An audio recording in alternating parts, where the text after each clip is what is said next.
the Why Ukraine live stream here with Matt and Shere Khan, both volunteers who are in the United States now, but have been in Ukraine a lot. And this Shere Khan, this is first time talking to you, face to face in person, but we actually know a lot of the same people, which is very interesting. Yeah, it is really interesting. That's how that's kind of how this whole thing got started, was because I joined the Army years and years ago, and I joined with my best friend Neil, and Neil was heavily involved in the SCA. Neil's not with us anymore, unfortunately. He died a few years ago. Yeah, but a warrior till the end, Yep. And I guess he was in the SCA with you. Yeah. And and a lot of my friends back there actually still, they actually come on the stream once in a while, Is that right? So yeah, it's a pretty cool community, and that's right. I realized we know a lot of other people through my work. I was a psychologist for a few years, and I had a lot of your friends.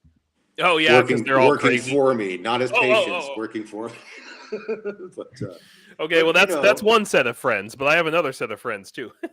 Yeah, well, I'm sure you have multiple. It's very cool. I'll take the time right now just to say how much I appreciate what you do. You bring a lot of awareness, and you bring a lot of conversation to what's going on over there, because our press is just ridiculous over here. They just don't get it, as far as the truth. Now, I'm not sure what they're really afraid of, but it's very frustrating to someone who, goes back and forth and sees the news over there and the news over here, and or the lack thereof. But so at least somebody is doing it, I really appreciate that. Yeah, that's what I said. I was like, nobody in America is going to even know what's going on over here, And I mean, to be perfectly honest, my own family pretty much is just totally disconnected from. I mean, I have a daughter and a son, adult daughter and son in New Mexico, and I got one one in California. I got family all over America, and they're barely even aware, I mean, sure, when the war started, they were all worried about me for about a week. That's it, huh? Yeah, and it's really frustrating, my brothers and sisters and father and even my own children are kind of like, and I'm like, it drives me crazy, Well, I'm really lucky in that sense then, because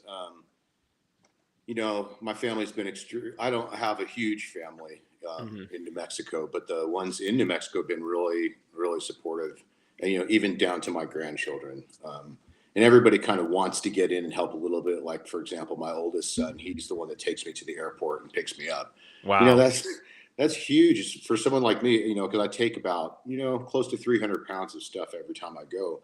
Wow. I can't lift that all on my own, with I'm old. Yeah, I used to do that. It's brutal. Oh yeah. Right. And trying to get it off the carousels in Poland or wherever you land. Yeah. Is I remember so many, especially during the summer when the train cars are so hot.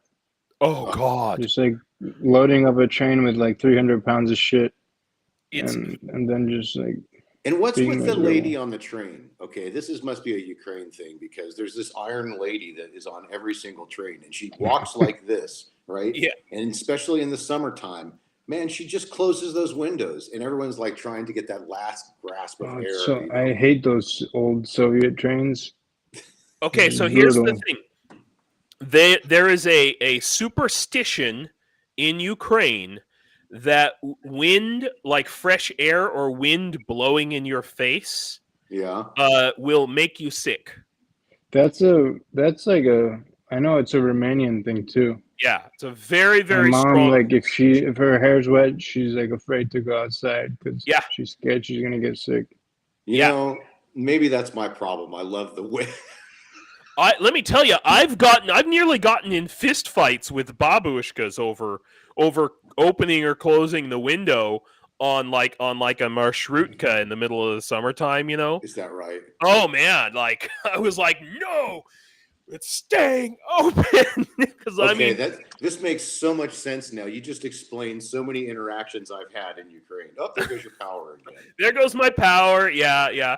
Like I was saying, guys, I was explaining to Shirkan and Matt here that we're having some power issues, and I'm kind of going back and forth between battery backup and so hopefully, you know, it doesn't kill the live stream, but you might see a couple of little weird flickers here and there. And by the way, Shirkan, I didn't really get a chance to introduce you to Matt, but Matt's been on 2 live streams already, and he was a volunteer in Ukraine for 2 years straight, basically. Wow. Just, you know, doing deliveries and driving close to the front line and working with a bunch of different charity groups. I'm sure Matt can tell you all about it. This is very dramatic, though, right? When going off and on like this. It really is.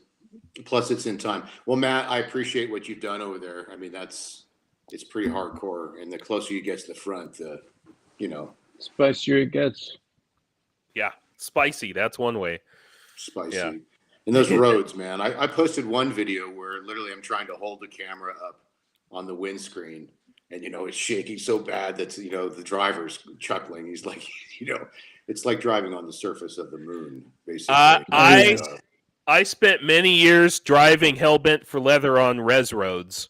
So yeah, in Indian reservations for those who it's very are similar. watching. It's very similar to driving on the Indian reservation. You know, I mean, no mines on the Indian reservation, but No. they do occasionally take pot shots at you, though.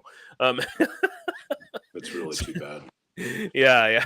But yeah, I spent about 10 years living and working on, you know, all the different, like, Navajo Indian reservation and all the other Pueblos and Hopi and Apache and all that stuff in Arizona and New Mexico. So you ran wire, is that right? Yeah. I was a network engineer, and so I did a lot more of, like, on the design end and getting it paid for, actually, you know, because the people out there, Native Americans, have no money, and I hope, yeah, and so we got the government to pay for it all, tens of millions of dollars worth of internet out there, yeah, so. That's so, you know, I just came from one place to another, basically. Let me ask you, man. Yeah. And I guess we lost Matt. I don't know. I hope he's okay. Oh no. Yeah. He'll okay. I'm gonna message him. But go ahead. What were you gonna say? No, I was just gonna say, you know, the last time I was in Ukraine was the first time I really noticed that it had been kind of getting to people how long the war is, and you know, as an ex-shrink, the psychological effects seem to be setting. I know that my hair is a lot more gray since I started these missions. Wow. And I've noticed it in my friends. Everyone's thinner. Yeah. You know, what's your take on all that? I mean, I knew when the war started, I was like, oh, this is going to be World War II. I mean, this is World War III. Now a lot of my you know, Ukrainian friends and students and things, they really, and I mean, even Zelensky, he thought the war was going to be over within a year. He was shocked, you know, and but I don't know. I was just because I keep pretty well abreast of the geopolitics and things, and so I was like, no, this is for real. This is going to last a long time, and we're in it. I'm just here for the duration, you know, no matter what. Yeah, what can you do? Yeah, and so I have not been, I guess, as shocked and surprised. Hey, Dr. Dawson's in here from the Shills. What's going on, man? Oh, cool. But yeah, I would say that a lot of my Ukrainian friends and Ukrainian students, I've even met, like, just strangers on the street who, for whatever reason, they heard I was an American, or they found out that I was in the International Legion for a little bit, and they have come up and asked me, like, how long do you think this war is going to last? And I've been straight up with them, saying like 4 years, minimum. And they're like, really? Yeah, and but yeah. So I'm exhausted. I'm not sure if I could do another 2 years of this, but I So- will. So what have you been doing? You said a bunch of missions and deliveries and stuff. Yeah, I've been kind of designated as the personal UPS guy for special missions over there. Oh wow. But I started back in March, right Mhm. after the war started. I looked for ways to get involved. I sent my resume. Excuse me. Like I said before, I was in the military with your buddy, so I had a pretty extensive resume when it comes to doing things like this. But it was too slow through the channels. I asked basically everybody that I knew in all those alphabet soup type characters, to strap hang and get over there, but no one was really interested. So I said, Right. I'll just do it myself. Yeah. So I loaded my bags full of stuff and just flew to Ukraine, got into a car with a complete stranger. Or I didn't fly to Ukraine, excuse me. I fly to Krakow. Poland. Yeah. Yeah, that's right. Of course. And Krakow. And got in a car with a complete stranger and started this really cool relationship. I had been once before. I actually was a strap hanger with a church group, believe it or not. If you know anything about me, that's like pretty interesting in itself. But I was desperate to get over there, but they were really cool to me. And, I got to go east very early in the war and see the destruction. Yeah, it was pretty intense. I posted some of that stuff on my channel. I looked at my channel, and it's a montage of Ukraine. Wait a minute. You have a channel? I do have a channel. I didn't know. What? Yeah, you'll see actually some of my viewers on here, my friends. Okay. Hang on. I had no idea that everybody's got a channel. Okay. Yeah, hang on. No, it's not that important of a channel. It's me trying to, play my 10,000 guitars. But I do have some great Ukraine footage on there. I was gonna say, it's the Volvo calling the bread truck square here. You know what I mean? Like, so what's your YouTube channel? I have no idea. It's on my name. It's I think it's SureCon68. I'm not sure. Okay, sure. Well, I am sure, but I'm sure Con. But so far, man, it's gone pretty. I don't know how it's been over. My mom says like 15 or 16. I don't think that's true. I think it's been more like 12. But each time, I've been at about 3,000 pounds of aid I've got over so far. And, wow. And the cool thing is I've really made great relationships with certain units, certain special forces units, certain brigades or battalions, and been able to help them specifically with some of their needs. For example, if there's a weapon system over there that they bought, say, for example, this organization I work with bought a night vision scope for one of the snipers out there on the front. It's $6,000, $7,000 scope or whatever, and it comes and it's missing fucking parts. Because the people, it's just, there's not a lot of attention to detail like it was back in my day. Wow. But anyway, so I'll gather the parts or whatever they need, usually at the last minute, and I'll throw them in my baggage and I'll head over. But other stuff like chest seals, bleed stop powder, burn gels, litters,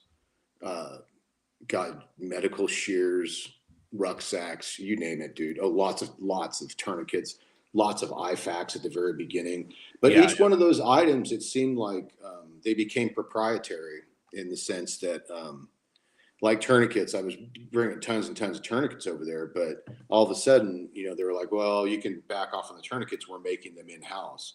Or the IFAKs, IFAKs were starting to be built in-house. Right, a lot of them. Which is brilliant. So it was cool. And plus, as an old military guy, getting to work again with the special forces was really cool for me, and being able to test some of these products that everyone's been like raving about on the internet or whatever. Fuck that. Pardon my language. I'm so sorry. I'm an expert. What do you think? We don't have Greg Terry here. Don't worry. But anyway, I could throw these products in my rucksack, head over there and then test them actually in the field. They were kind enough to let me test these products with their supervision, of course. But that's about it, man. I'm very frustrated in the sense that, well, I shouldn't say that's it. There's a lot more that we've been able to do with donations. Matter of fact, that's what I wanted to talk about more than anything is the medical stuff. We've been able to outfit 3 different ambulances, all bought in Europe. You know how it is. It has to be diesel. It has to be 4-wheel drive, or it's just fucking worthless. Right.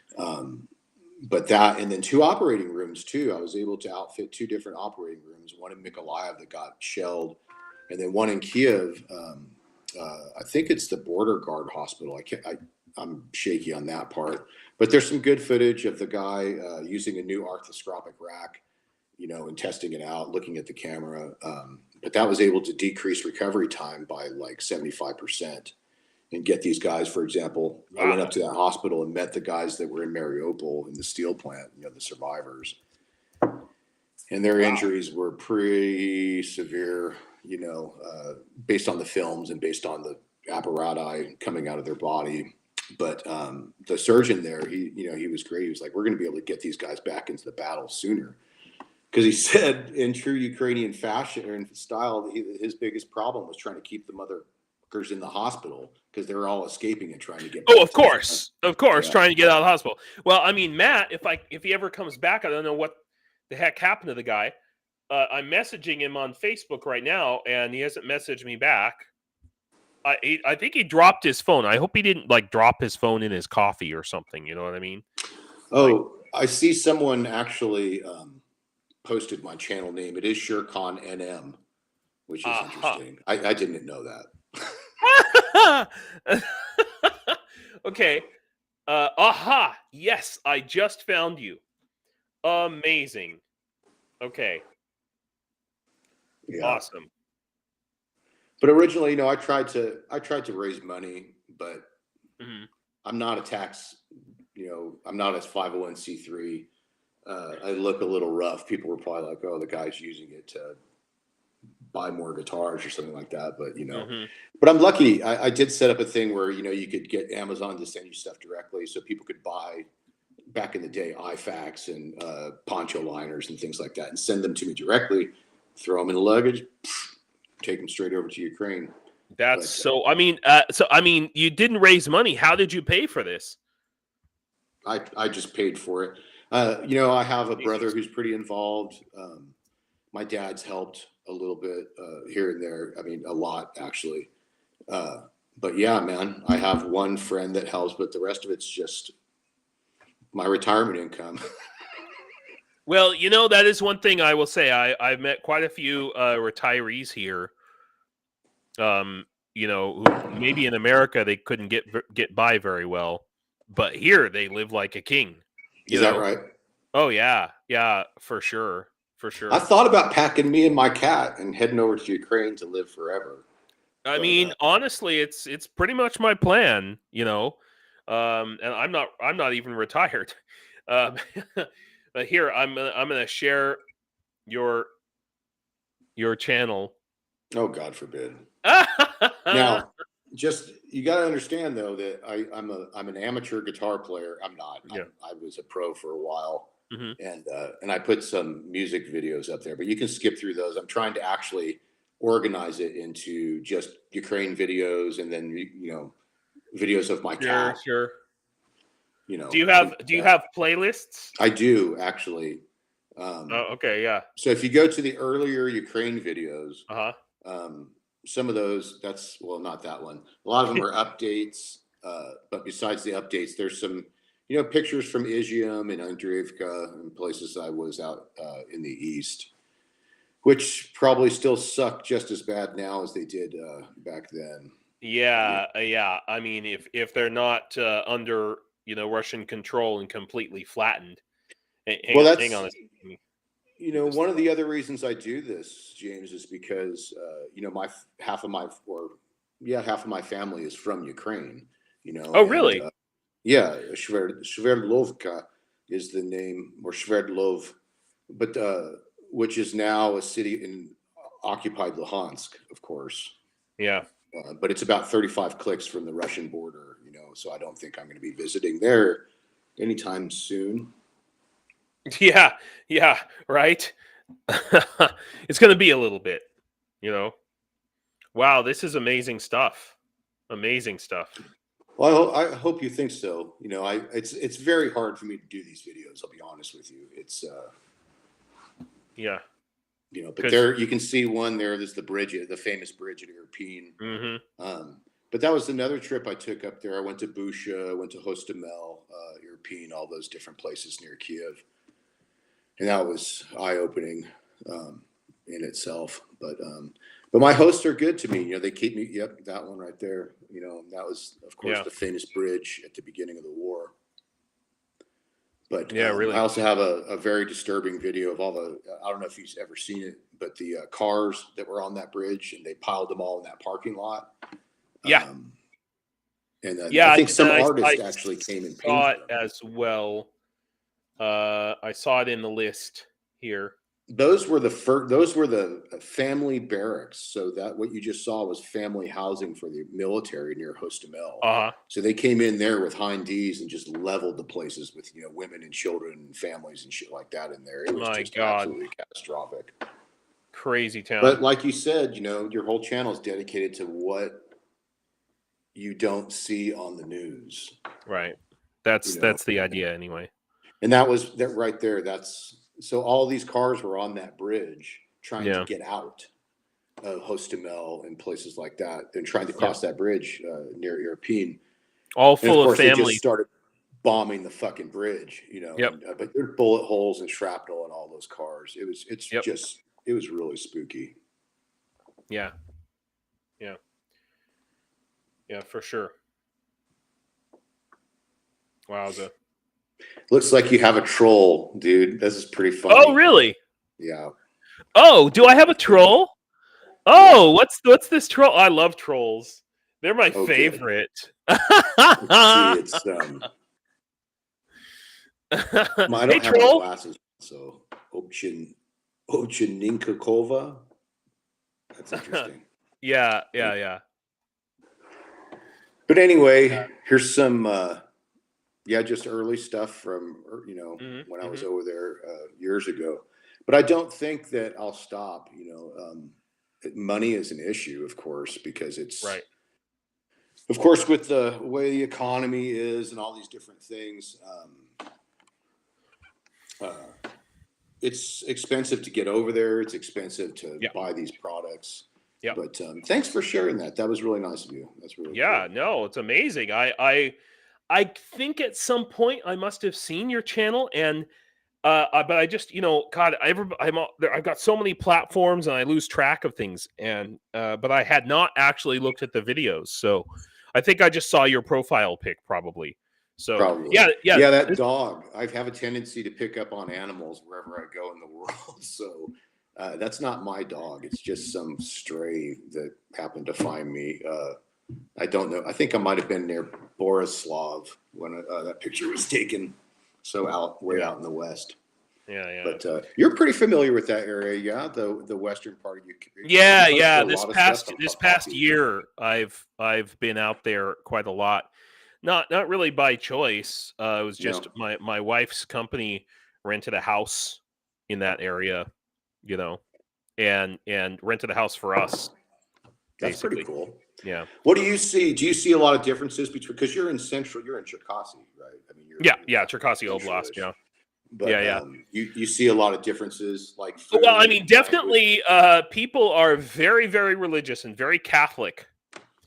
Okay, hang on. I'm going to get rid of this troll. Hey, troll, you're an idiot. And go away. Ooh, I'm a fake man. Yeah. Idiot. There we go. Okay. That's really funny. There we go. They have a cave troll. Yeah. Gregory. Perfect. Excellent. No, I like what one of your viewers said. You must be popular if you're getting trolls, and that's good. Yeah. Because what you have to say is important. We've got Matt back. Matt. Yes. What happened? I had a bad seizure. Oh Oh no! shit, dude. Oh my God! I was so worried. I thought you dropped your phone in your coffee, but this is actually much worse. Are you okay? Do you need to go to the hospital? Yeah, I don't go to the hospital anymore after these. Uh huh. I just wait it out until I feel better. Yeah. Yeah. Well, take some rest, chill out. Don't feel like you have to do anything. We'll just talk and be chill, man. It's all That's good. cool with me. I can't see Khan. That's because What about now? I have screwed up with the. Let's try it. There we There go. we go. You're Yeah. not injured, Matt? What was that? You're not injured? No, I did fall on the ground though. Oh, that's what I Yeah. saw. Because you kind of went sideways. Yeah, I have an emergency spray for my seizures, Yeah. and I think that's what helped it stop faster. Luckily, you've got a soft couch. I have a hard floor. Eh. My dad was there, so he helped me out. Okay, good. Oh, that's great. That's awesome. That's awesome. My Cool. pulse is finally going down. It was like 150, 160 for a while. Wow. Did you Wow. ever have a seizure while you were in Ukraine? I had a few. Really? That Yeah, freaked so- people out? Shere Khan, Matt took a bullet in training. Wow. Yeah. He got it was the guy was flagging him. You don't mind if I tell this story, Matt, just to explain? You're good, man. Everyone can know. Yeah. So he spent months, in recovery. Lucky to be alive. Bullet to the head. So real deal. Yeah. Well, we're Lucky glad they to were have you. using rubber bullets. Oh, rubber bullets? Yeah, otherwise I'd be dead 100%. Oh, for sure. But at that close of a range, though, it's still deadly or could be deadly. Yep, absolutely correct. Wow. Man, a lot of you guys getting injured in training, that's for sure. Well, I did. Yeah, that's what I'm saying. That's what I'm saying. In a stupid way, though, to be honest. Well, you gave everybody AIDS, so Right. there's always that.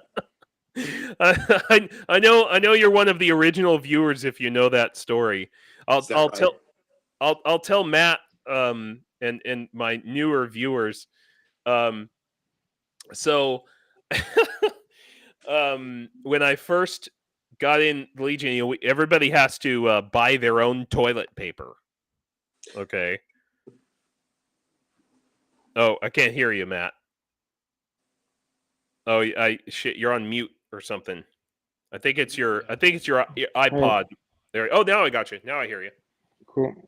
Thanks, Dizzy. I'm going to try and move to the couch and Okay. not fall in the process. I'm going to mute myself.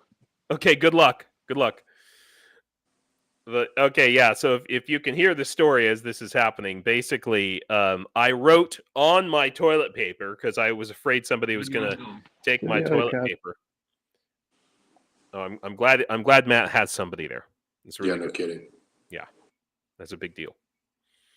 But yeah, so I wrote on my toilet paper, "Do not touch my toilet paper, or you will get AIDS," in big letters. And that's where People don't get it, man. If you haven't been to combat, you just don't understand the little things All right, I that made are it. important, like toilet paper. Yeah, seriously. Ziploc bags. I mean, Yeah. one Ziploc bag will save so many things. And wet wipes. Wet. Fucking tactical wet wipes, man. That's well. I'm sure it always descends into some type of poop conversation. So I know. We can talking about slit trenches and cat trenches and things like that. Yeah. All right. Cool. Good job, Matt. You're back. I did it. I didn't fall. Woohoo! Right on. Victory. We are the champions. Pray for victory. Yeah. So anyway, man, today, first day of real spring here. Like fucking flowers come out of the ground. It was hot. I almost wore shorts walking around outside today. Like, Is that right? and that sounds really good, but what it also means is that Rasputitsa is over. You know, True. Like the wet season when the tanks can't drive anywhere is that ground's going to dry up real fast. You know, how do you feel about that? I mean, the news we get here, or the lack thereof, should I say, is that you're building defenses, you're falling back, things like that, and that's about all they say. There's no updates unless you watch someone like Dennis's channel, or NY Prepper throws some news from Ukraine once in a while. But like I said, and I watch Espresso TV, but they speak a little too quickly for me to catch all of it. But what do you think is the espresso? I guess. What do you think? What do you think is the what's next? I mean, the between now and June, when we are supposed to get the shells and a bunch of other stuff, it's just gonna be, you know, I was saying this last night. I was on the Shills, and I was like, "Look, this is like we're it's 20 miles to the next gas station, and we're riding on fumes. You know, the bar is below empty. I don't know if you knew this, but on most cars in America, empty doesn't mean you're out of gas. Right below, it's very faint. It's very, you can barely see it, but right below the E, there's actually a W, and the W means walk. Is that right? Yeah, when you get to walk, you're screwed. But that's basically where we're at. We're just like, oh, okay, are we gonna make it? Are we gonna get there? Just, you know, everything we can do to get to that. I mean, it's not a finish line. It's just the next promise of hope, essentially. And it's the next offensive or counteroffensive. Well, what's coming between now and June, maybe the end of June or something like that, over the summer, is going to be the next Russian offensive. And the defenses out there are extremely thin, and we're all on, on our last nerve, basically. What about the new front they're talking about? They're massing troops. Kupiansk? Belarus. Kupiansk and Sumy. Yeah. No. More towards Lithuania and Poland. They're massing troops about 20 clicks from Vilnius. Suwalki Gap. You know what? Correct. Fucking let them try. I mean, if they want to have a Pearl Harbor moment, go ahead. I mean, to be honest, like if that's what we need, you know what I mean? Like, to wake people up. I hate to say it, but I don't disagree with you. I mean, the last thing that someone who's been there is going to want is more combat or more war. That's just not the way it is. I mean, I understand we're praying for victory. We're not praying for peace. We're praying for victory. Right. But if they do open a front with NATO, I mean, it's just I would rather that not happen. I would rather there be another way to wake people up. Of course. And say, look, there's still a war going on, and we need your help. Because I talked to some State Department guy, because I have a tendency to get in trouble with the stuff that I do. I don't understand how that happens, but I was surrounded by State Department on one of my trips, and they were telling me that there's like up to 40% of what's happening with the Ukrainian military as far as non-lethal supplies is coming from private donors. Yeah. Now, yeah. Is that true? I mean, that's the statistic I've heard this whole war, and that's incredible. If you talk to people, as I do, talk to people who know people on the front line, they will tell you that they don't get shit from the government, because the government is spending money on salaries for those soldiers. If they're on the combat line, they're getting paid $2,000 or $3,000 per month. Okay. That's right. And that's all the government can handle in a lot of cases, And so, yeah, drones, anything but the first pair of pants, uniforms sold, and not only that, but soldiers are turning around. They're spending that $3,000 on more equipment. Yeah, absolutely correct. In the majority. So someone was asking in the feed. I'm so sorry. I just happened to glance. They're asking what the you. source is for the Belarus troops, and that comes right out of NY Prepper. It's another channel here, but he does. He actually pretty cool. He follows the flight paths of all these different nuclear sniffer planes and reconnaissance planes, things like that. Interesting. So, and then brings in foreign news. But I have seen that channel, but it's not on my watch list, unfortunately. But I'll put it on there now. yeah, he's pretty cool. We all have our own quirks, right? But he's really good about following the latest, and he'll post updates constantly. I mean, it's pretty cool. But you have great interaction. I mean, I'm really impressed with the way people interact with you on the live stream, and you've got some great followers. It's really, community building is the most important thing to me, to be honest. And is just to make well, okay, now I see the NY Prepper thing. He's like, doot, red alert. Yeah, emergency update. Emergency update. But in response to Ozzy, he says Belarus has approximately 10,000 troops, 3,000 which you consider combat troops. I guess these are Russian troops. Yeah, they're talking about in Belarus. So I don't know. It could all just be bullshit. I mean, if they were going to strike, they should strike sooner. I mean, from their perspective, right? They should strike sooner rather than later, before NATO has its systems all cranked up, and in a year or two, NATO might be in a position to out manufacture the Russian war machine, and maybe that's a calculation. But we've got to do something. I mean, nothing's really working. The sanctions are not working. The Russian economy grew by 2.5% or something ridiculous like that last year. And there's enough people war is still a racket, man. What's that? War is a racket. Truly. Where everybody makes money. Truly. War is good for business in general.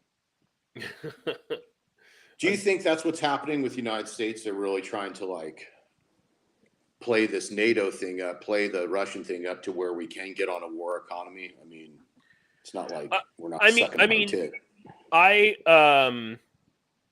feel like, to what Matt was saying a little bit, I feel like maybe there's a calculation on the U.S. side that, you know what, let's just have another Cold War, and maybe that'll be good for the economy.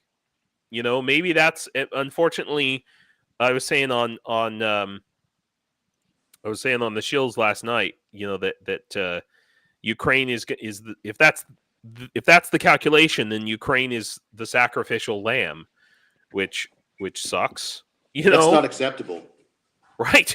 Yeah. It's just not acceptable. Yeah, exactly. And it's not acceptable to me or any Ukrainians, So yeah.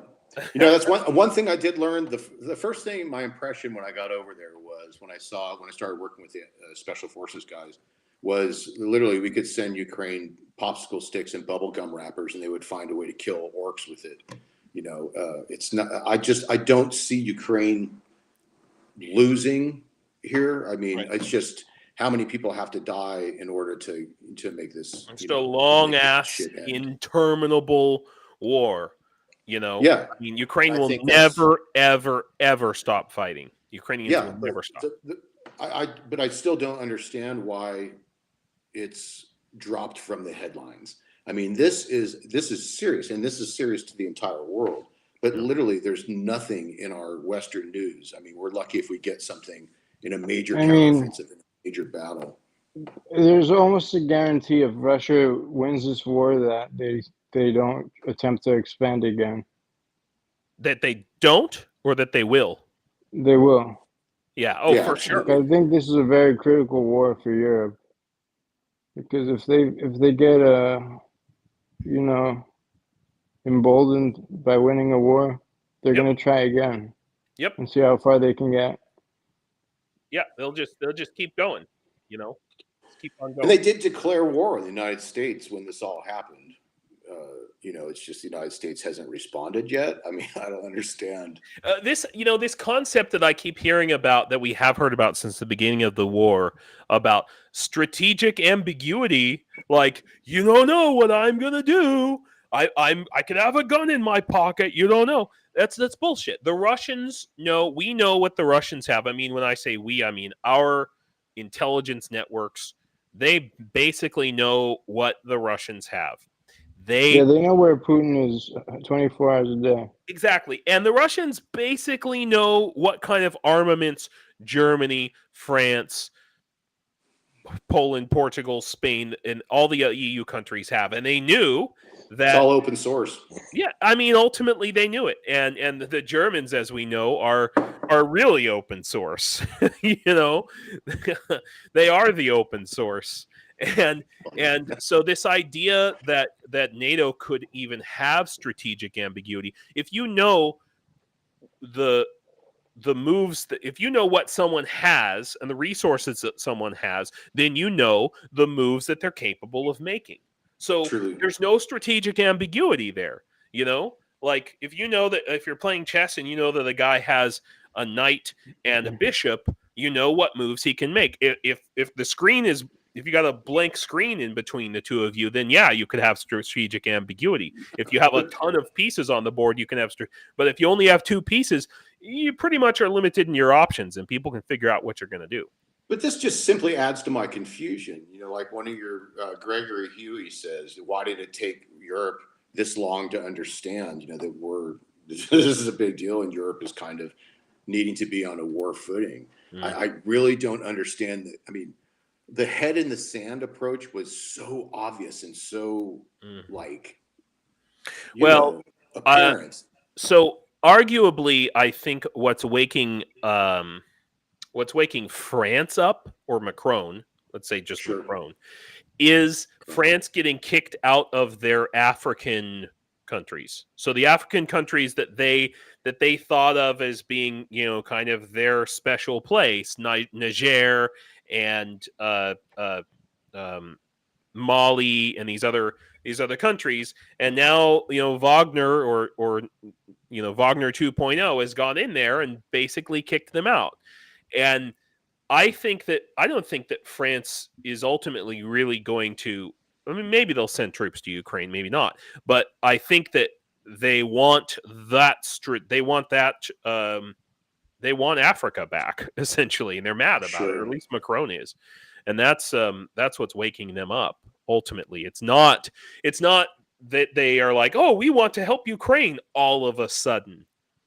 They didn't just all of a sudden become altruists or whatever. No, dude, this is the Crimean War all over again. Yeah. Like the 1850s Crimean War. It really looks that way, if they're going to script anything, just like I feel a lot of things are scripted in our public life. Yeah. Then this will all end at Sevastopol. I mean, it's all going to Isn't that crazy? Like, right? History doesn't repeat, but it does rhyme. That's funny. That's good. No, since our interview.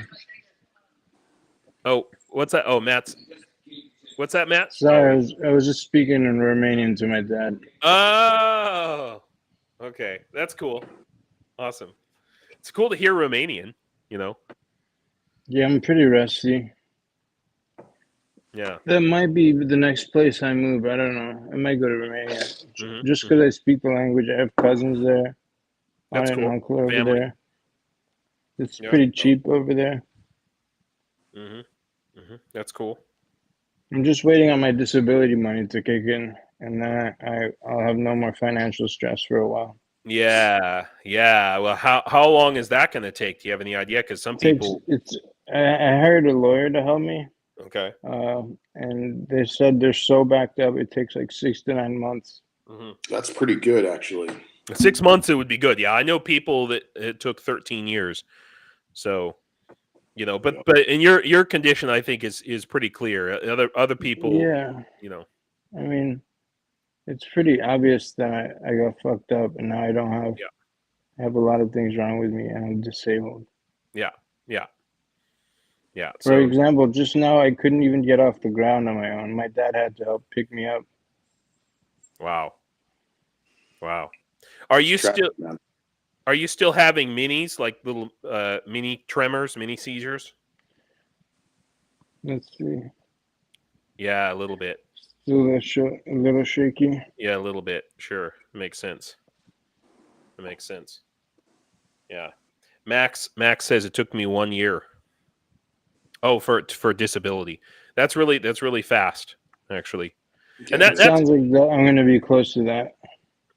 Yeah, probably once it all shakes out, But the nice thing is, you get your back pay from the day. I think a bunch of my back pay is going to go to the lawyer. Yeah. But Right. back pay would be so nice to get out of this financial hole for a few months at least. Yeah. But the real thing is there's going to be a lot of Americans fighting in the Legion who are going to come back to the United States, and there's no support. I mean, it's bad enough for just regular military veterans. You know what I mean? And I mean, I understand why you'd want to go to Romania, Matt, because I got to tell you, the healthcare even here in Ukraine, it's all free. I mean, well, you can you can pay for it, but if all you need is just like basic healthcare and no like specialist stuff, it's much better. Yeah, here. I was so pumped. I was throwing up blood for a bit in Dnipro. I went to the hospital. They did an endoscopy. They did it without any pain medication. Wow. So I had a tube in my throat, and I was just throwing up on myself. And my ex-girlfriend was there telling me to just breathe.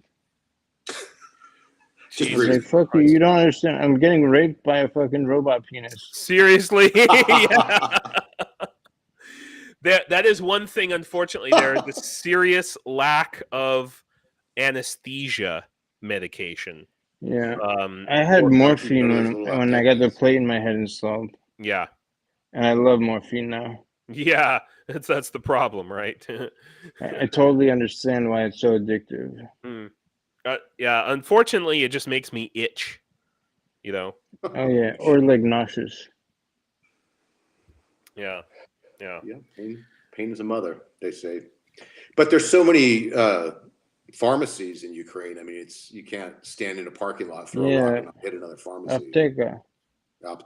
De apteka. There's so many. There's either a notary or a pharmacy on every block. Yeah, seriously. That's a thing, guys.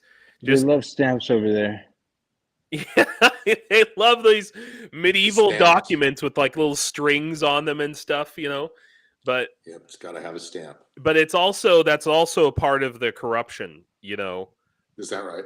Yeah. That's why there's so many notaries. Notaries get paid more than lawyers in Ukraine. Is that right? Oh yeah, absolutely. A lawyer job as a lawyer is like my wife's a lawyer. I know a lot of lawyers. They don't make very much money. Notaries make a lot of money because if you want to get something official, and you want to have official paperwork, they don't have a digital system, or they didn't until just very recently, and it's not fully digitized. So everything was done with these special documents, and they keep these documents in this plastic because it has to be exactly perfect. And it's like it's not even stapled. It has to be tied with strings so there's no penetration through the paper, And I mean, I remember when I was getting my permit, to residence permit here. And I think I just, took the piece of paper, whatever it was, folded it up, shoved it in my pocket, and got home and took it out. And my wife was like, "Oh no!" I cannot tell you how many of those plastic covers I have in my files. Yeah, all these different things that I've been doing. Right. Because I have to have that official letter to get me across the border. They're like, "What are you doing in Ukraine?" Yeah. And it's like, okay, I've got this letter from the army that says I can do this, that, and the other. Yeah, wow. But if I didn't have that, I mean, they'd probably turn me around. So let me ask you, how you kind of said, but you just got in a car and you met a guy. Yeah. And then what happened? Well, the first time was kind of interesting because once again, the second time. The first time I went over with a group and everything was very interesting. It went a different way. Went through Hungary, which actually we did not go to Hungary. We landed in Hungary, but had to go through Slovakia because Hungary closed the border. But the second time, when I got into the car with a complete stranger, someone actually tried to rip me off at the airport. So I come out of in Krakow. They have this, well, if you've ever been there, you come out of baggage claim and you're right there in the front of the airport. Then there's it's single level, blah blah blah. Yeah. So I'd had these big blue bags that I became kind of famous for at one point in time. And this guy walks right up to me. He goes, "Oh, are you Robert?" And I was like, "That's me." And so he goes, "I'm supposed to take these to Donbass." And I'm like, "Okay." And he had the same name as the guy, but I'm like, "Man, you don't look like the dude." I was like, "He's like, well, let me call my boss." Boss's name, Elena. Everyone's name, Elena. My contact name was Elena. So it was like, there's like 5 names in Ukraine. So yeah. So I called my contact. She's like, "No, the guy's waiting outside for you with a car." I'm like, "Okay, dude, this is not happening." So I took my stuff and got into a car. But I was really lucky. These people I've been dealing with are just so generous. I mean, because I know you have to, as a male, you have to have permission to leave the country. And that's a big deal. You have to apply for it very much in advance. It's for a singular purpose. Yep. And that doesn't, I appreciate the effort they put into sending someone to get me all the way from Poland and driving back. But, a lot of the times I don't know who's going to pick me up. I don't know if I'm going to be driving back in a brand new ambulance or, a used car hauler. I mean, it's just, you never know what's going to take me in and out of the country. But it's always interesting. Yeah, that's the part. I don't know if I can get back in the country now because my temporary residence expired. But I still have an invitation letter from the Ministry of Health.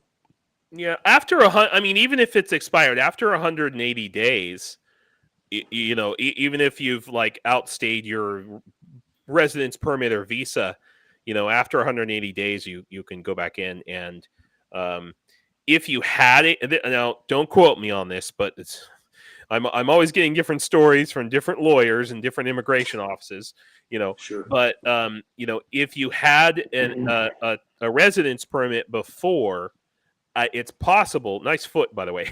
It's possible that you can just go to the embassy and say, "Hey, I need to re-up my residence permit." But I don't know if that's something you can do once it's expired. But I know what's great is my ex-girlfriend's mom is a lawyer, and she's really good. And if I talk to her, we're still on good terms. If I talk to her, I plan to come back. She'll sort me out with all the immigration stuff. That's good. That's important. It's good to have somebody on the inside to help. So, but like Matt came in with Rubicon, okay, right, and then I can't remember, worked for a couple of other NGOs, but you didn't. You weren't. I was vice president of medical disaster response. But Shere Khan, you didn't have that. No. I'm so far off the reservation, dude, it's not even funny. But like my military friends most of them are shocked. They think I'm ridiculously stupid for doing this. But it's not that bad here. No, it's really not. And that's the other thing I try to explain to people is like, when I go to Ukraine, it's not like bombs are coming in all over the place. There's anti-aircraft fire, absolutely. There's drone attacks, absolutely. I was a little too close to one big bomb once, but they don't want to kill Americans. That's the other thing that the State Department told me when they But they love killing Americans. Well, if they could, but they're not. I'm just saying, if you're an American citizen over there's not like a Russian hit squad waiting to come and get you. In country. Yeah. That's what I'm saying. Well, I try to explain that like Ukraine is a big ass freaking country. It's about the same size as California. California is a little bit longer and thinner, but and before the war had about the same population. And so think about it, it's like if I lived in Sacramento and somebody invaded San Diego and Los Angeles, okay? Yeah. Um, You would be somewhat sheltered from it. yeah, I probably wouldn't even care. I'd be like, good. It's terrible. It's terrible. I'm from New Mexico. I'm not going to say anything. Okay, well, I was born and raised in California, and that's how most Californians think. So that's funny. Yeah, that's really funny. Yeah. So, Joe, we got Joe from Big Back's Battle Blog in here. Hell yeah, man! That's very good to cool. see you, Joe. Good to see you. Hey, were we going to talk about our friend or? Yeah. So it's I want to, but I just don't know what to say because I haven't found out any information, and I'm afraid to. Contact. I'm thinking about going on his Facebook page. I need to go back through all of our conversations, and because he got moved to a new unit. Yeah. Okay. And so for those of you who don't know, we sponsored, Tony. I interviewed him like 5 times here. And we sponsored him to go back to the, back to Ukraine as a sniper. And we haven't heard from him now, and it's been 2 weeks. It's been 2 solid weeks. Yeah. And I'll be honest with you. The last time I talked to him was about 45 minutes before he went out. And hey, Joe, it's good. I'm glad you're here. Grenade in hand, anyway. Yeah, I was actually in Lutsk when he called me when I was in Lutsk up north. And same thing. He was like, "I'm moving out in 2 hours" or something like that. Okay. And, I have the unfortunate duty of contacting his family. Yeah. But I don't. He was pretty cryptic about it. He was like, "Just call, say 2 code words, and they'll know what to do." And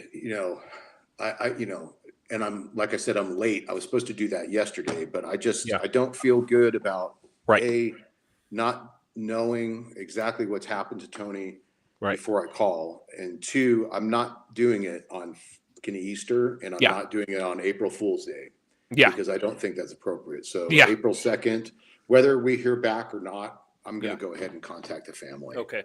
Because that's what Tony wanted me to do. And, there's nothing else for it. I know for a fact, because he was very specific. I said, so I should call, text. He goes, no, I want you to call. And there's no way she's going to be like, because this is his wife. Yeah. There's no way she's going to be cool with that. No, not at all. It's going to be, what the fuck are you talking about? What happened? This, that, and the other. I'm looking to get my ass handed to me pretty hardcore. All I can tell her is what I know. And what I know is very, very little at this point. Yeah. Well, I'll tell you what he told me was that he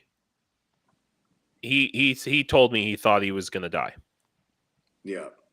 Where he was going was pretty much a meat grinder. I mean, guys were coming back that were the single and sole survivors of their stuff. That's what he told me. And he told me they were leaving a lot of the wounded and dead up there. So, as the Sod Turns landscape says, it could be total radio silence, but could be. I think patrols are usually about 5 to 6 days, not often over 10 days. Yeah, that's right. That kind of unit. So 2 weeks is too long. 2 weeks is too long, and he has not even seen the messages that I've sent him. So I texted him and told him to check in, and there's no double check on it like he's seen the message. Right. So, Mine too. And he did tell me he could not take his phone. Right. So. The only thing we can hope for is that he's in a hospital somewhere and just can't get to his phone and can't get to anything. And he's not the most technological guy, so he might be having some trouble in that regard. Hey, let's hope this. Maybe you call on Monday, and she says, "Oh yeah, he called me he called me yesterday. He's fine. He just lost all his. He can't remember his passwords, and he can't blah blah blah, and can't call and whatever. That's really kind of what I'm hoping for, but I'm still going to put it off as long as I possibly can, because call me cowardly if you will, but if God forbid something did happen to Tony, a couple of days aren't going to matter anyway. But I would rather feel good in my heart that what I'm doing is accurate and timely versus just, and if he has a problem with it, I'll talk to him later about it, Yeah. I mean, well, like I said, I'm going to try and dig out, his, at least the unit he was in, and try to hunt that down. But I'm not sure if I'm going to be able to, because even he was confused about what unit he was in. He was like, it's 79th something brigade, and But there's no way to check like a national list, things like that. Not in anything like a real time situation, because God forbid something did happen to Tony and he's mortally wounded. I mean, Ukraine's pretty good about not just leaving bodies on the battlefield, and finding out where to battle, Ultimately, that's really what I want to track down. Yeah, and he would have had to have listed a next of kin. I'm assuming. You guys were both in the military, so you can tell me, did they make you list next of kin? Yeah, with contact. People are saying that KK's GG says she hopes he's in a hospital. Me too. And more than that, I hope he's in one of the hospitals that I gave equipment to. That would be cool and very, very coincidental. Yeah. It's no, Tony did not have a YouTube channel. He did not no online presence, just a Facebook. Anthony Covington on Facebook, and I'm gonna go on there and see if I can look around and find some of his friends, and but I'm not gonna contact anybody on his Facebook or anything until you make that phone call. Okay. All right, that's a good idea, because I don't want to. I didn't even think of that. So so maybe we should open it up to question. So and their advice if they think I should call today or. But I'm looking for questions. Sorry, I'm super drowsy. I took my emergency seizure medication, which is like a benzo, but it shoots up your nose. It's making me super fucking drowsy. I bet. It's all good, man. It's all good. Just hang out and chill. We're just chilling. No big deal, dude. It's like snorting Valium. Yeah, snorting. Yeah, exactly. It's like shooting Valium up your nose. This is why I can never do cocaine, because I hate having stuff up my nose. Drives me crazy. Coke sucks. It's so overrated. Yeah. Yeah, for sure. Dr. Dawson. See you later. Yeah. Well, oh my God. Dr. Dawson did Tridents Against Tyrants, did Secular Sakai give you his cold? Tridents Against Tyrants has this cough that won't go away. So on his live streams, he's like, we actually set up a fundraiser to get him a bag of cough drops.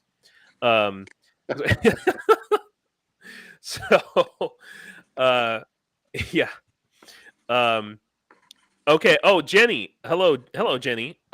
So Matt here was a volunteer in Ukraine. Worked for Rubicon and some other groups, and did a bunch of basically delivering stuff, kind of like Greg Terry does. And so and Matt got injured out there in Ukraine, and he's dealing with repercussions from that, which is why he's getting a little drowsy. He just had to take his seizure meds. So,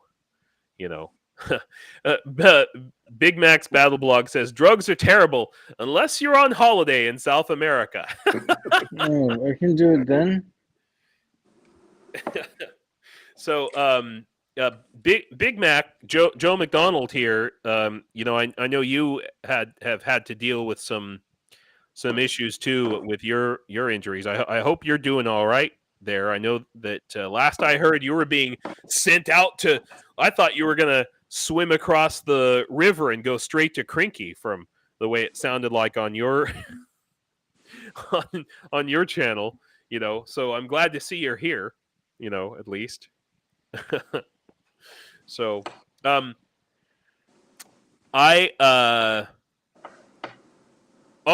Jenny, you said that you would email about the medical stuff you have. Yes, okay. You just have a different name in this chat, so that's why I threw me off. Cool. Yes, please email. You said you had I can't remember a bunch of stuff, but yeah, that would be great. And because there's another thing, Shirkan, another person in our group here, who does not want his name announced, but he's coming out next month, and I guess I'll announce it today. So we're gonna do a supply run.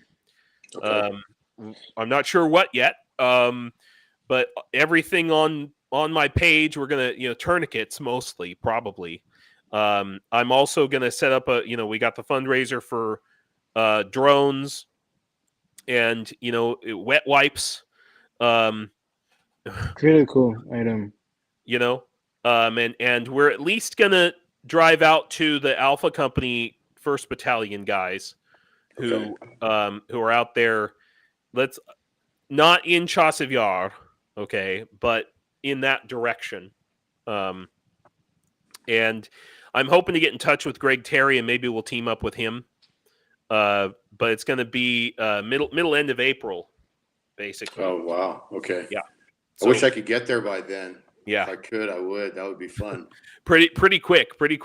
Oh, Big Mac's Battle Blog says, yeah, my reward for a recovery was a dangerous mission across the river, and now I'm on a listening post reading voice to text. Wow, man. Well, I'm glad you have Wi-Fi or cellular. Cellular coverage and internet is amazing in Ukraine. It really is. It's shocking. I call my mother from Ukraine. She's like, "Oh my God, you sound like you're from your next door." Here in New Mexico, Stan, we call it. It's pretty bad. Mm-hmm. It is. It's awful, But I mean, it wasn't any better when I lived in California. So it's just amazing. Through this whole war. The trenches have Wi-Fi. The trenches have Wi-Fi these days. That surprises me not in the least. Well, it's not necessary. Yeah. I mean, you got it for comms, basically. Mm-hmm. Greg's visa is up. Interesting.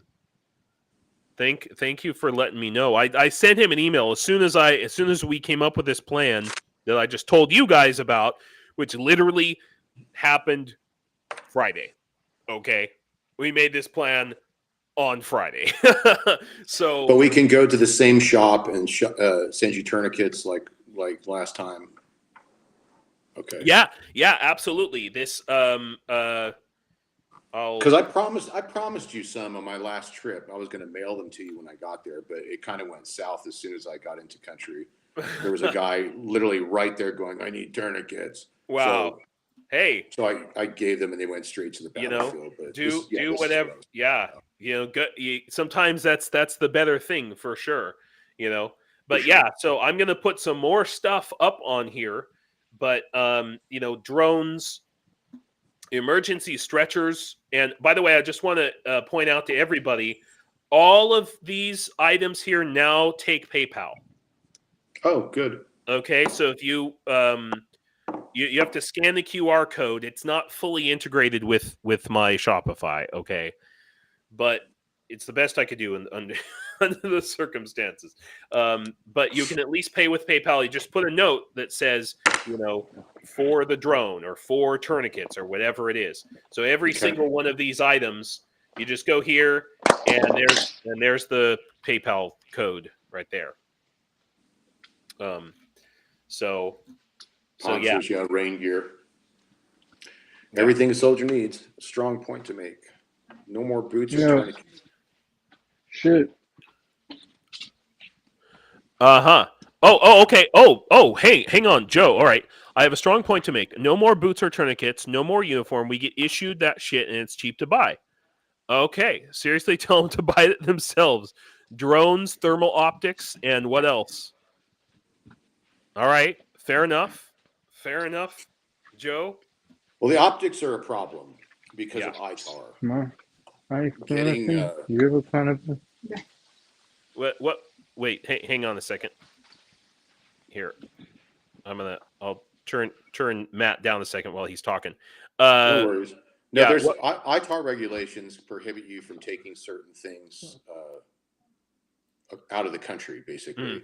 So you can buy the thermal optics, you can buy the drones, but they're going to actually, I think they're building drones in country in Ukraine now. But the thermals are hard to get. You have to order them from Ukraine and then have someone that's willing to go pick them up in Poland or the Netherlands or whatever it is. That was my original problem. I was just trying to ship stuff directly to Ukraine, but you can't. Right.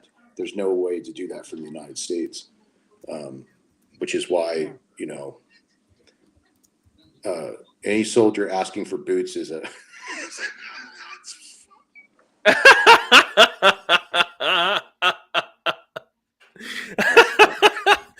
Oh yeah, Joe, that's great. That's really great info, man. But sure. the people I work with, the Colo Foundation or Colo Charity, they actually are.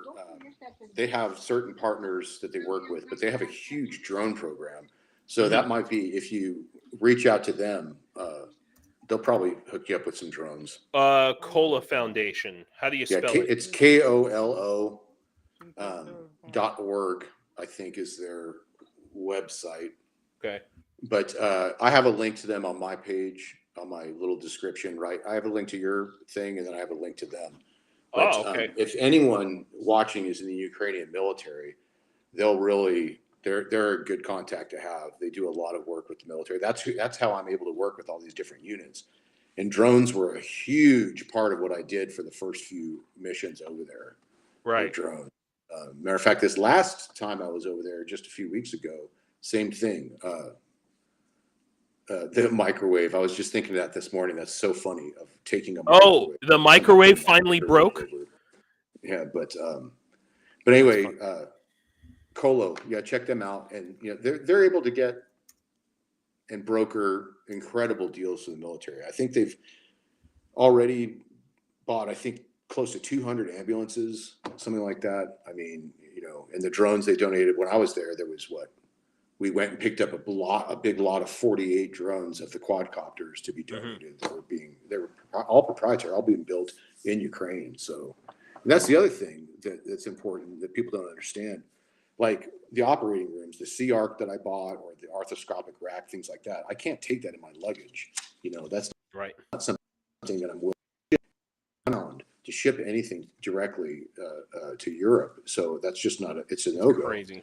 So the equipment I'm getting usually is bought inside Ukraine for a number of reasons. One, I can't ship it, can't carry it, and most importantly, because it helps the Ukrainian economy. You know, Ukraine has to keep running as a country. I mean, people still need to have jobs. People still need to work. They still need to sell their inventory.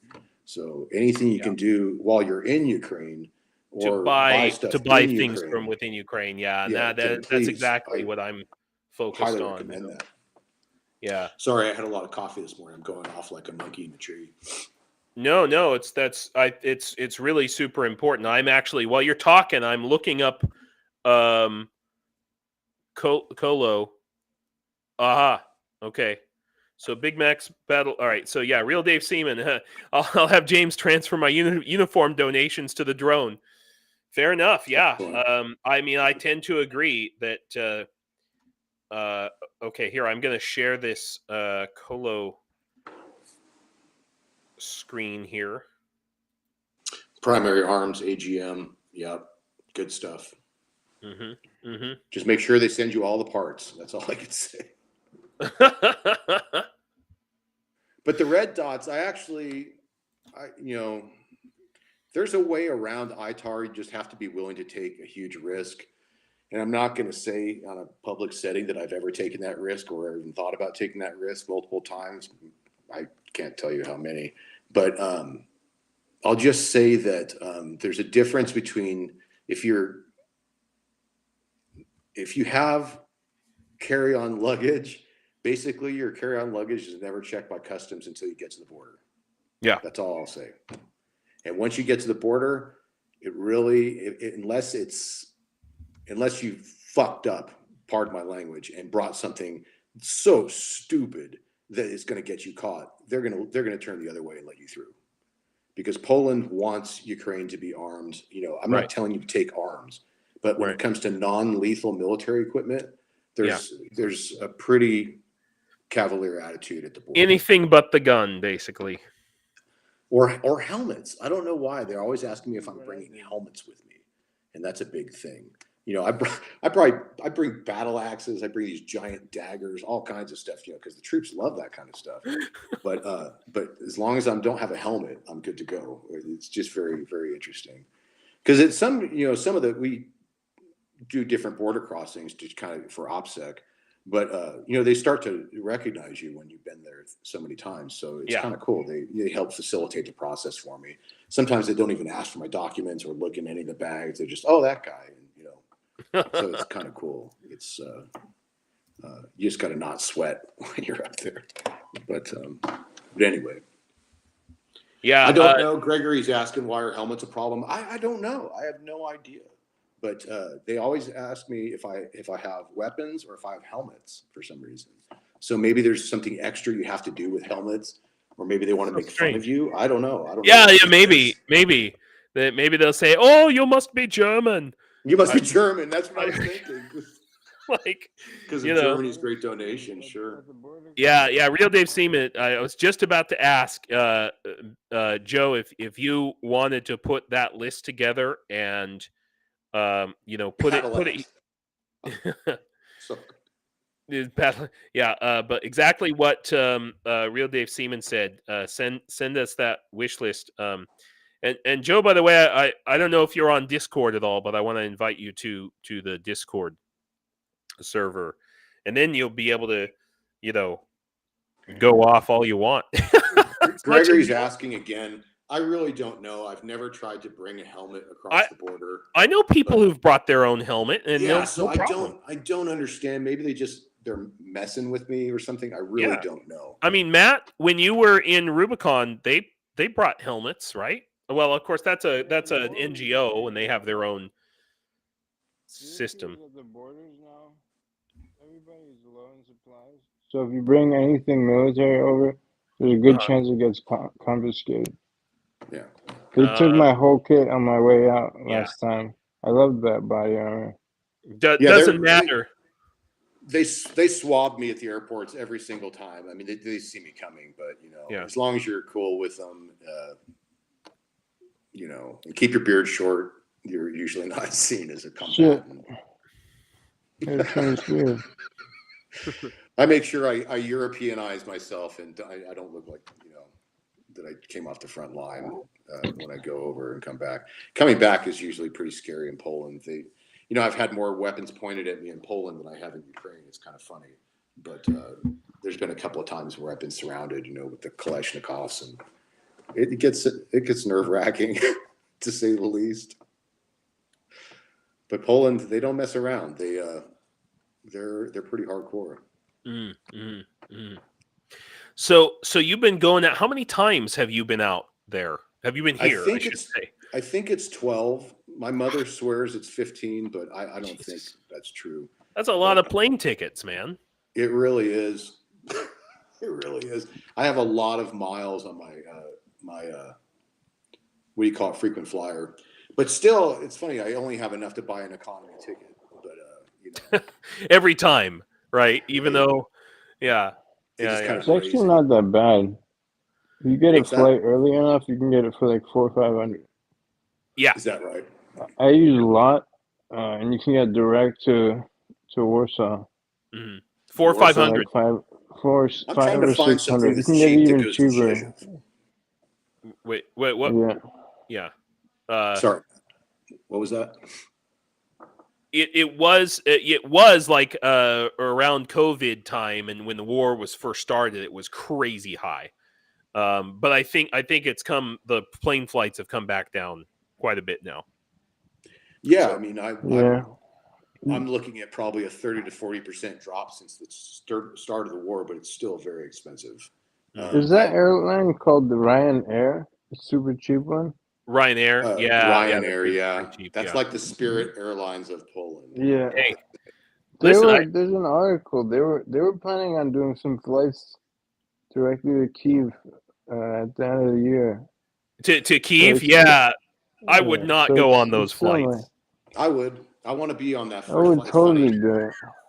somebody says I've been 11 to 14 Put a times. GoPro on the side of the plane and watch the missiles come and blow us up. I wouldn't even be so much worried about Russian missiles or something as I would be about a Patriot being misidentified or some guy with a Gepard who didn't get the memo, you know. Yeah, I've heard one friendly aircraft since I've been in Ukraine, and it cleared the barracks. Everybody ran outside, was like, what the, because we were so far, west, you really shouldn't be hearing anything.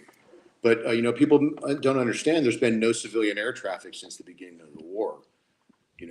One of my dreams, honestly, is the first civilian flight into Kyiv. I want to be on that flight for some reason. I think that I've been on some I would crazy. totally do it.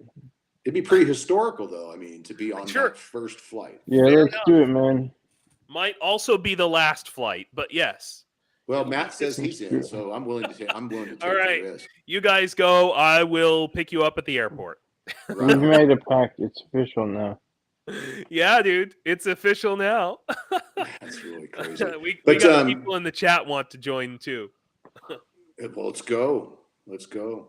Hey, does your chat have any questions for me? It's been, I think we're about 9. Yeah, because I know like Rick the Ukrainian is going to start here pretty soon. He might have already started. So yeah, we want to wrap it up. Yeah, guys. And thanks so much to Joe for coming. Yeah, and cluster bombs suck. They do. Are you getting hit with cluster bombs? Well, we got one guy having a seizure. The other guy's getting cluster bombed. I'm glad. It's quite an Easter. Yeah. Happy Easter. Gosh. I almost got cluster bombs in Kharkiv. Wow.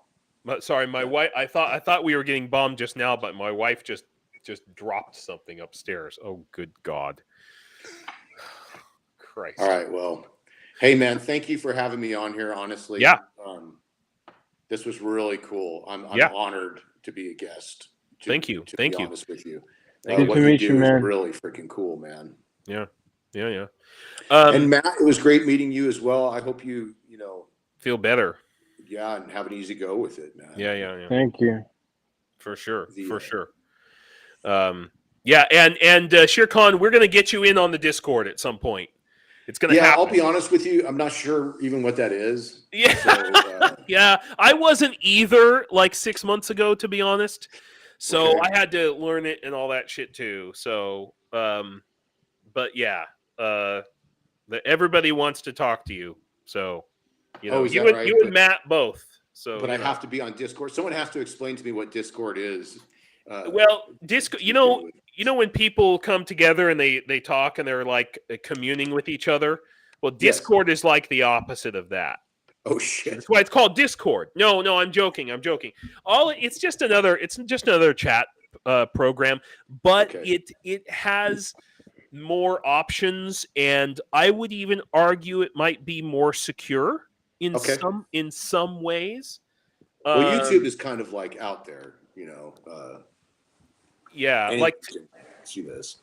Like Telegram is so open and Facebook, and so it was the right right. Mitch just said Discord was made for war gamers. I mean, for like yeah, that's pretty much correct.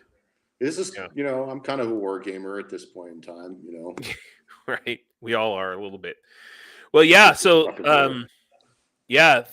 thank you, everybody.